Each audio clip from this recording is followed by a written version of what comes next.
My childhood home.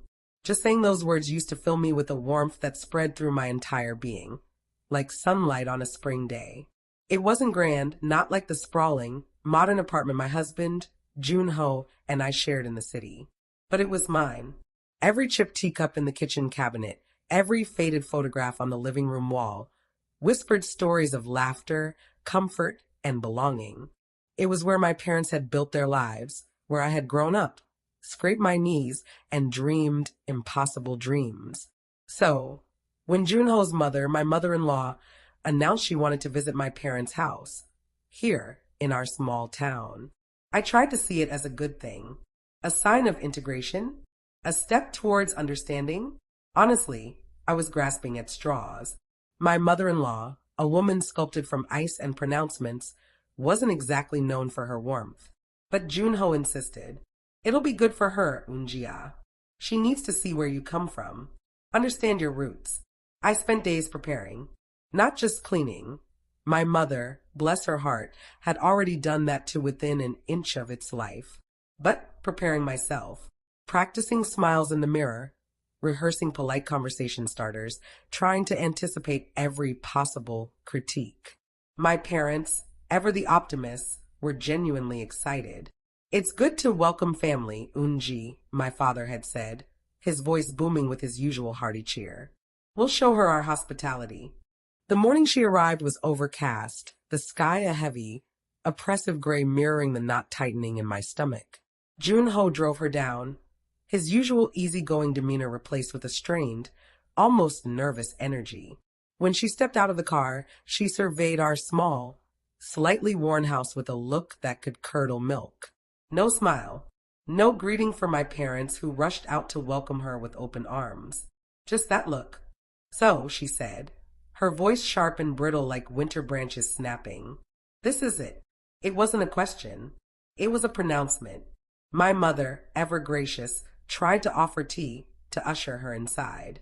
But my mother-in-law stood rooted to the spot, her eyes raking over our small garden, the slightly peeling paint on the window frames. Quaint, she finally conceded, the word dripping with thinly veiled disdain. Very quaint. Inside, it only got worse. She barely acknowledged the meticulously prepared lunch my mother had labored over. She picked at the food, pushing grains of rice around her plate as if they were contaminated. Is this local produce? She asked, her nose wrinkling. It tastes rustic. Rustic. Like it was an insult. My father, bless his patient soul, tried to steer the conversation to find common ground. He talked about the town's history, the local crafts, anything to bridge the widening chasm of awkwardness. But she wasn't interested in bridges. She was building walls. With every carefully chosen word, every dismissive glance, every barely concealed sigh, she was erecting a fortress of disapproval around herself and around us. I tried to rationalize it. Maybe she was just tired from the drive. Maybe she was just reserved. But deep down, a cold dread was beginning to seep into my bones. This wasn't just politeness gone astray. This was something else entirely. Something calculated. Something unkind. The next few days were a slow burn. A masterclass in passive-aggressive warfare. It wasn't the big pronouncements anymore, but the constant, subtle digs. The way she'd examine the dust on the furniture with a theatrical sigh, even though my mother kept the house impeccably clean. The way she'd question every aspect of our lives here. Do you really think this is a suitable environment for raising children, Unjia? She'd ask, her voice dripping with faux concern, even though we hadn't even discussed starting a family yet. The air in the city is so much fresher, isn't it, Joon-ho? And Joon-ho, he was becoming a ghost of himself. He'd shrink whenever his mother spoke, his usual warmth and humor replaced by a tight, uncomfortable silence. He tried to deflect her comments with weak jokes, but she'd just brush him aside, her focus laser-locked on me, on my parents, on our home. She started criticizing my mother's cooking directly. This kimchi, it's very pungent. Are you sure you're using the right spices? My mother, who had been making kimchi for decades, just smiled weakly and nodded. I could see the hurt in her eyes, the way her shoulders slumped a little more each day. My father, too, started to lose his cheerful facade. He'd retreat to his workshop in the evenings, the rhythmic hammering sound of faint, rhythmic hammering in the background, a stark contrast to the tense silence that had settled over the house. One afternoon, I was helping my mother wash dishes after another excruciating lunch when my mother-in-law swept into the kitchen. Unjia, she said, her voice sharp. Your mother's kitchen, it's very cluttered. Don't you think it's time for an update? Something more modern? Joon-ho and I could help you find a good interior designer in Seoul. My blood ran cold. This wasn't about kitchen renovations. This was about control. About erasing us, our history, our identity, and replacing it with her version of what was acceptable. I forced a smile, my hands tightening around the soapy plate. Thank you, Mother, I said, the word feeling like a stone in my mouth. But we like it just as it is. That evening, Joon-ho and I had our first real fight since she arrived. Unji, he said, his voice exasperated. Can't you just try to be a little more accommodating? She's my mother. She's just trying to help. Help. I exploded, my voice rising despite myself. Joon-ho, she's not helping. She's tearing us apart. She's insulting my parents, criticizing our home, trying to take over. He flinched, turning away. You're exaggerating. She's just direct. That's how she is. Direct? She's rude. She's deliberately cruel. Tears welled in my eyes, a mixture of anger and a deep, aching sadness. And you're just standing there, letting her do it. Don't you see what she's doing? He sighed, running a hand through his hair. Look, let's get through this visit, okay? It's only a few more days. Then she'll go back to Seoul, and everything will be normal again. Normal? But nothing felt normal anymore. The air in my childhood home, once so light and free, now felt thick and suffocating. Every corner of the house seemed to whisper of her disapproval, her silent judgment.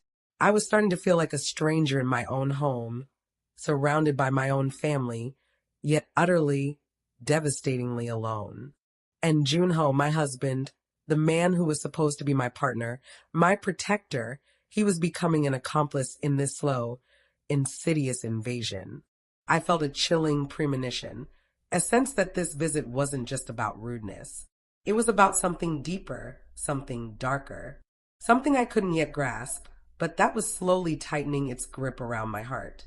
The breaking point came unexpectedly, like a sudden crack in a dam. I had gone to the study to find my father, hoping to steal a few moments of normalcy, of comfort in his quiet presence. The door was slightly ajar, and I heard voices.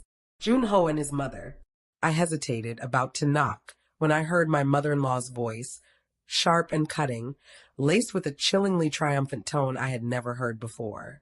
This place, Joon-ho-ya, she was saying, it's beneath you, beneath us. You deserve better than this provincial life, this humble dwelling. My blood froze in my veins. I stood there rooted to the spot, listening, dread coiling in my stomach. Don't you see? This is why I needed to come. To see it for myself. This house. This family. Her voice dripped with disdain. Unji, she's a sweet girl, I suppose. But she's limited. Her horizons are small. She's comfortable here, in this backwater. But you, Joon-ho, you are meant for so much more. Joon-ho's voice was low, hesitant.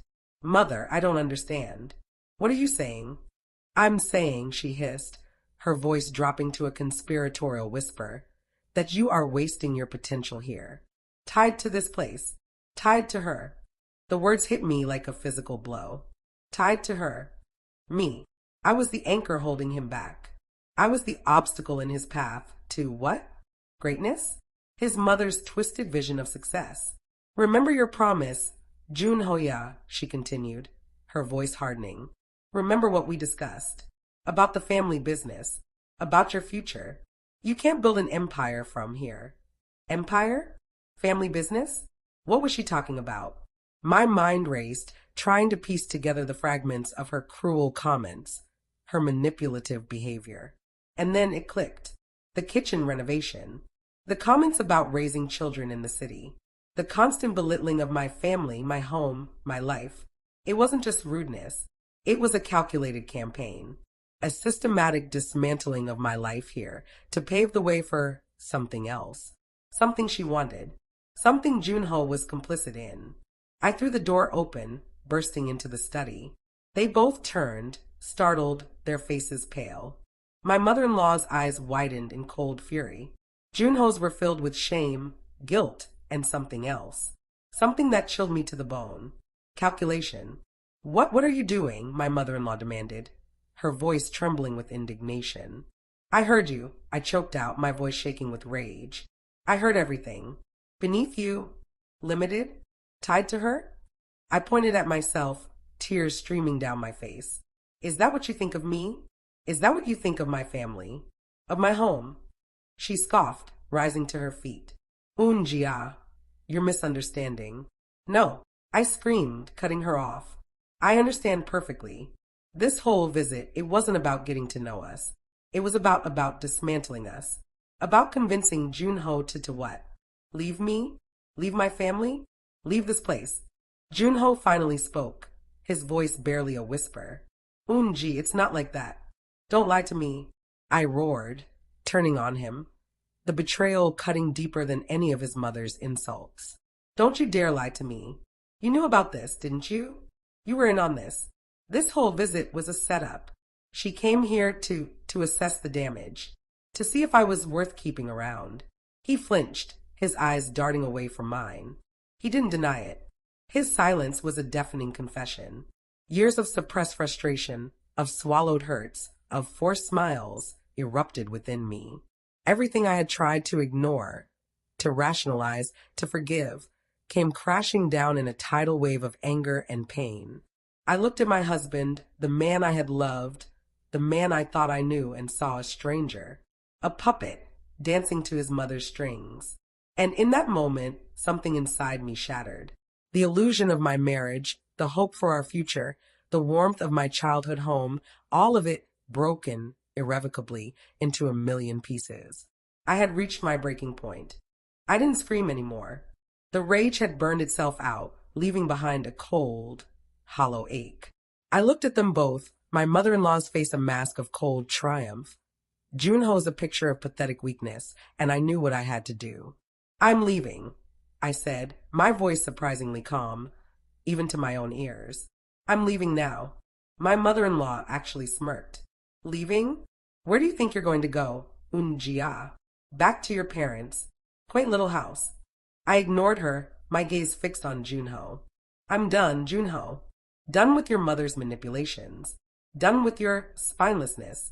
Done with this sham of a marriage.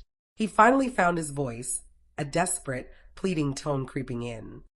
Ji, please don't do this. We can talk. We can work this out.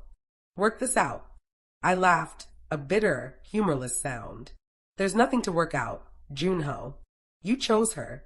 You chose her twisted vision of success over me, over us. And I choose myself. I turned and walked out of the study, ignoring their protests, their attempts to stop me. I went to my room, packed a small bag, just the essentials. As I was leaving, my mother emerged from the kitchen, her face etched with worry. She had clearly heard the commotion. Jia, what's happening? She asked, her voice trembling. I managed a weak smile. It's okay, Yama. I'm just going for a while. I need some time. I couldn't bring myself to tell her the full extent of the betrayal. Not yet. Not in front of them. I walked out of the house, into the overcast day, the same oppressive gray sky mirroring the emptiness in my heart. As I reached the gate, I glanced back. Joon-ho stood on the porch, his face a mask of confusion and regret. His mother stood beside him, her arm possessively around his shoulder, a triumphant glint in her cold eyes. I drove away, not knowing where I was going, just knowing I had to escape. Escape that house, escape that suffocating atmosphere, escape the suffocating grip of my mother-in-law and the crushing disappointment of my husband's betrayal. I thought I was escaping to freedom, to a chance to rebuild my life, to reclaim myself. But as I drove, a chilling realization dawned on me. My mother-in-law's words echoed in my mind. Remember your promise, Joon-ho-ya. Remember what we discussed. About the family business. Family business. What family business? Joon-ho had always worked in finance, a respectable, if somewhat bland, career. But family business? And then it hit me. My father's workshop. His small, struggling woodworking business, passed down through generations. Joon-ho had always shown a polite interest, even suggesting ways to modernize it, to expand. I had dismissed it as just polite conversation. But now, a terrifying possibility began to form in my mind. Was this visit about more than just controlling me? Was it about taking something else? Something from my family? Was the family business my family's business? My blood ran cold again, colder than before. I looked in the rearview mirror at the road stretching out behind me, and a wave of nausea washed over me. Had I escaped? Or had I just unwittingly played right into their hands? Had this escape been exactly what they wanted? To isolate me, to leave my family vulnerable?